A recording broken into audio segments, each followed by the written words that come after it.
మాట్లాడొచ్చు. మేమైనా తప్పులు చేస్తే వాటిని మా కళ్ళ కట్టినట్టుగా చూపిస్తే ఆ తప్పులు సరిదిద్దుకునే దానికి కూడా కూటమి ప్రభుత్వం సిద్ధం. ఎందుకంటే మేము 100% మంచే జరుగుతుందని ఎవరు చెప్పుకోలేరు సార్. 100కి 100 మంచి ఎక్కడా జరగదు. ఎక్కడో కొన్ని తప్పులు జరుగుతాయి. ఆ తప్పులు మన కళ్ళకి కనపడకపోవచ్చు. కాబట్టి జగన్ ఆ తప్పులు తీసుకొచ్చి చూపిస్తే వాటిని కూడా సరిదిద్దుకునే దానికి మేము సిద్ధం. రైట్ అజయ్ గారు. వాసు గారు ఏమంటారు మీరు? అంటే కూటమి సర్కార్ ఏదైతే చెప్పిందో ఎన్నికల ముందు హామీలు అవన్నీ కూడా నెరవేరుస్తూ ముందుకు వెళుతున్నాం, చిన్న చిన్న మిస్టేక్స్ అయినా సరి చేసుకోవడానికి మేము సిద్ధంగా ఉన్నామని చెప్తున్నారు. మరి ఆ హామీలన్నీ నెరవేరుస్తూ ముందుకు వెళుతున్నారు లేదా? మీ క్వశ్చన్ ఏంటి? మీరేం మాట్లాడతారు? వాసు గారు మ్యూట్ తీసి మాట్లాడండి.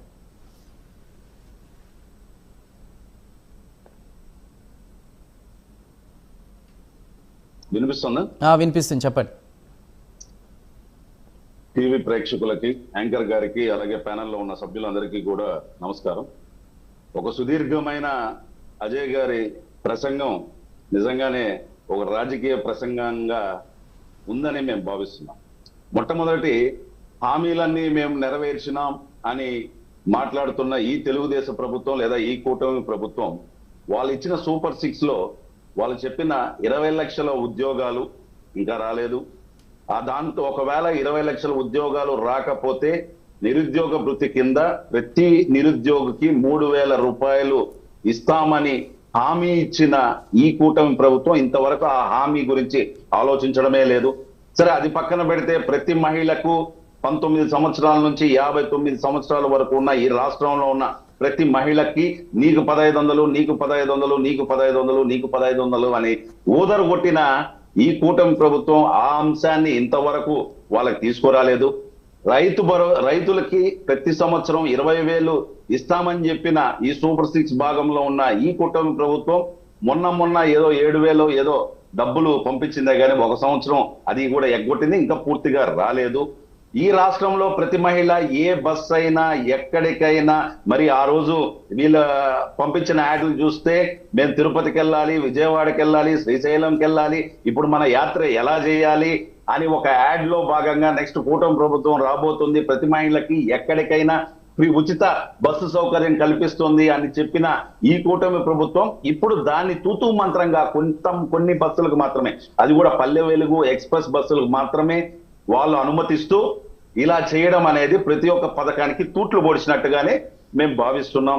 మరియు ప్రతి విద్యార్థికి 15,000 ఇస్తానని చెప్పేసి మళ్ళీ దాంట్లో 2,000 కట్ చేసుకొని 13,000 ఇస్తున్నారని చెప్పి ఈ కూటమి ప్రభుత్వం చెప్తున్నారు. కానీ కొంతమందికే ఆ పథకం చేరిందే కానీ అందరికీ కూడా అందలేదు. ప్రతి ఒక్కరికి 3 సిలిండర్లు ఇస్తానని చెప్పిన ఈ కూటమి ప్రభుత్వం మేము ప్రజల్లోకి వెళ్ళినప్పుడు వాళ్ళు చెప్పిన సమాధానం 1 వస్తుంది, 2 వస్తుంది తప్ప వీళ్ళు సంవత్సరానికి 3 సిలిండర్లు ఇస్తాము అని చెప్పిన హామీని పూర్తిగా నెరవేర్చలేదు. మరి ఇంకా డిఎస్సి ఇంకా వీళ్ళు చెప్పిన సూపర్ 6 కాదండి, ఇంకా చాలా 143 హామీలకు పైగా ప్రతి ఒక్కరికి అరచేతుల్లో స్వర్గం, దాని త్రిశంకు స్వర్గం అనాలో లేకపోతే ఇంకేమనాలో నాకు తెలియట్లేదు. కానీ ప్రతి ఒక్క వర్గానికి, ప్రతి బీసీలకి, ఎస్సీలకి, ఎస్టీలకి 50 ఏళ్లకే పెన్షన్ ఇస్తానన్నారు, అది ఎగ్గొట్టినారు. బీసీ రక్షణ చట్టం ఒకటి ఈ రాష్ట్రంలో మేము తీసుకొని వస్తామని చెప్పినారు, దాన్ని ఎగ్గొట్టినారు. బీసీ సప్లాన్ కింద 10,000 కోట్లు ఖర్చు పెడతామని చెప్పినారు, దాన్ని ఊసేలేదు. కాపుల సంక్షేమం కావచ్చు, వాళ్ళకి ఒక 15,000 కోట్లు ఇవన్నీ మేము సొంతంగా చెప్తున్నాం కదా. ఏదైతే వీళ్ళు ఈ తెలుగుదేశం ప్రభుత్వం, ఈ కూటమి ప్రభుత్వం ఏదైతే మేనిఫెస్టో రూపంలో ఎలక్షన్ల ముందు చెప్పిందో, ఏదైతే మేనిఫెస్టో రూపంలో ఎలక్షన్ ముందు వాళ్ళు ముద్రించినారో దాంట్లోనే అంశాలనే మేము ఈరోజు మాట్లాడుతున్నాం. ఈరోజు డిఎస్సి అనే అంశానికి వస్తే ఇప్పటికీ ఇంకా వెరిఫికేషన్ రేపో ఎల్లుండో స్టార్ట్ అయ్యేటట్టుగా ఉంది. దీంట్లో కూడా చాలా చాలా చిక్కులు ఉన్నాయి. మీరు చూసినట్లయితే ఆర్డర్ ఆఫ్ ప్రిఫరెన్స్ ఏదైతే అభ్యర్థులు అప్లికేషన్లు వేసే సమయంలో ఆర్డర్ ఆఫ్ ప్రిఫరెన్స్ అనేసి అప్లికేషన్ లో ఒకటి ఇచ్చినారు.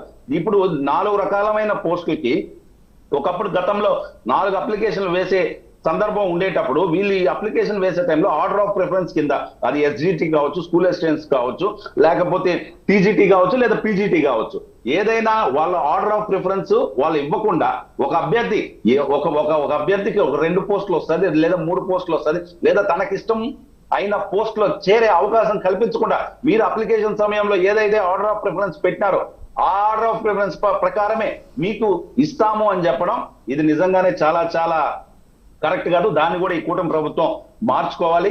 ఇంకొకటి ఏదైతే ఇప్పుడున్న మెరిట్ లిస్ట్ అయితే ఇంతవరకు రిలీజ్ కాలేదు.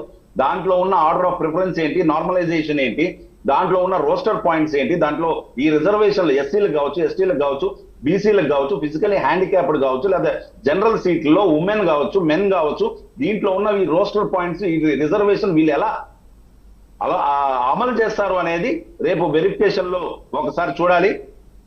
దాంట్లో క్వాలిఫైడా కాదా అనేది వచ్చింది, మాట్లాడదాం. వాసి యాదవ్ గారు ఫైనల్ గా అంటే ఏమంటారు? స్టెప్ బై స్టెప్ మేము చెప్పినవన్నీ కూడా చేసుకుని వస్తున్నాం అంటున్నారు. అసలు ఆంధ్రప్రదేశ్లో ప్రజలు కూటమి ప్రభుత్వ తీరు పట్ల హ్యాపీ ఉన్నారా లేదా?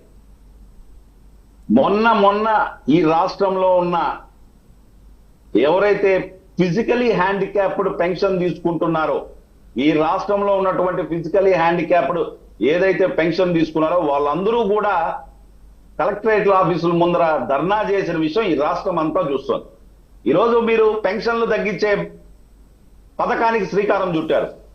ఏదైతే వాళ్ళకు వస్తున్న అంగవైకల్యానికి సంబంధించిన ఉన్నటువంటి ఫిజికలీ హ్యాండిక్యాప్డ్ వాళ్ళు పెన్షన్లు తీసుకునే అవకాశం లేకుండా దాన్ని తగ్గించే విధంగా వాళ్ళకున్న ఫిజికలీ హ్యాండిక్యాప్డ్ అంగవైకల్యాన్ని డాక్టర్లను పంపించి 80%, 90% ఉన్న అంగవైకల్యాన్ని దాన్ని 40%, 30% తీసి పెన్షన్లు ఎగ్గొట్టే ప్రయత్నం ఈ కూటమి ప్రభుత్వం చేస్తుంది. ఈ రాష్ట్రాల్లో అంటే మనం కూడా ఒకదాని తర్వాత ఒకటి వద్దాం. పాలన ఏ విధంగా ఉంది అంటే వచ్చి దాదాపు 14-15 నెలల కాలం జరిగిపోతోంది. ఎలా ఉంది కూటమి ప్రభుత్వ పాలన?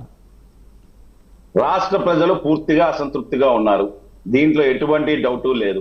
ఒక సంవత్సరం కాలం వీళ్ళు పాలన ఎలా చేస్తున్నారు అనే ఒక అబ్జర్వేషన్ పీరియడ్ లో 1 సంవత్సరం కాలం గడిచిపోయింది.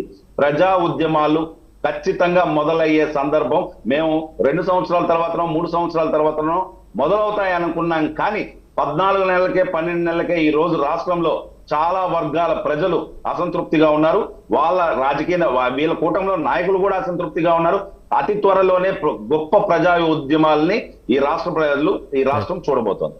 రైట్.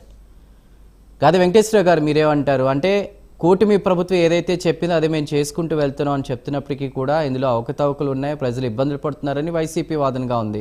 మీరేం చెప్తారంటే రేషన్ కార్డులకు సంబంధించి